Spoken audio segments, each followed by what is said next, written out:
Getting a German Shepherd is a huge decision, and as my experience as a canine behaviourist, I've seen some cases where it goes incredibly well, and then many cases where it goes incredibly badly. And in today's video, we're going to talk about some of the reasons why you shouldn't get a German Shepherd. Welcome back to the Will Atherton German Shepherd Show. On today's video, we're going to be looking at some of the reasons why you shouldn't get a German Shepherd. Yes, they're one of my favourite breeds in the world. Yes, they're one of the most popular breeds in the world for good reason, but that doesn't mean that they're perfect for everybody. So I'm going to hand you over to one of my breed experts who's going to break down some reasons why they might not be a great fit for you. Number one, they are famously vocal. If you, like most breed nerds, have ever spent any time diving into bookshelves, archives, or the vast pool of research journals available online, you only need to lead with one keyword to reliably bring up the German Shepherd every time. The word is barking. The same can be said on internet help forums and any dog behaviourist's inbox. German Shepherds are debatably the breed most deserving of the crown of most vocal dog, given their indefatigable commitment to barking.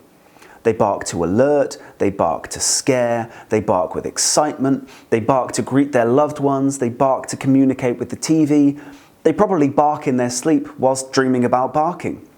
Any dog can be taught to reduce its barking somewhat, and a German Shepherd whose needs are being met will bark less, but they are still going to be incessant barkers unless you've managed to find a quiet one by chance. Some people absolutely love dogs who bark. And some people live far away enough from their nearest neighbours for it not to be a local nuisance. But most people will need to think about whether a vocal dog fits into their lifestyle and into their community. A quieter breed that still brims with guarding potential, like a Mastiff, might be a safer bet if that's not the case for you. Number two, they can get overstimulated. German Shepherd dogs are working dogs by nature. To be considered fully rounded by most breeders, even of show line dogs, there is a certain degree of drive and natural working instinct required. Otherwise, what you'd have is basically a Basset hound in a German Shepherd costume. As a result of this strong genetic propensity towards work, these dogs are prone to overstimulation, particularly if they're underworked and under-socialized by their owners and handlers.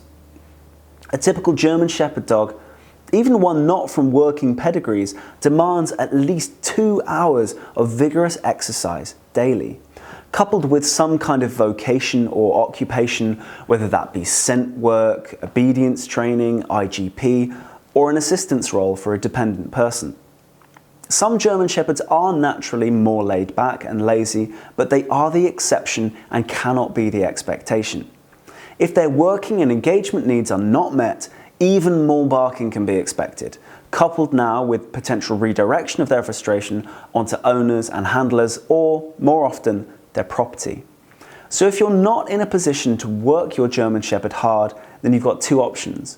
One, adopt a proven low-demand German Shepherd who needs to be rehomed, or two, pick a different breed. And number three, they shed all day, every day. It's cute that some people think that German Shepherds don't shed much.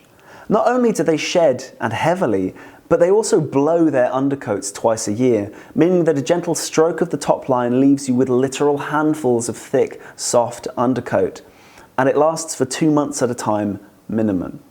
Now, some coat varieties don't come with an undercoat, and some coat varieties shed less on a daily basis, but on average, German Shepherds shed constantly.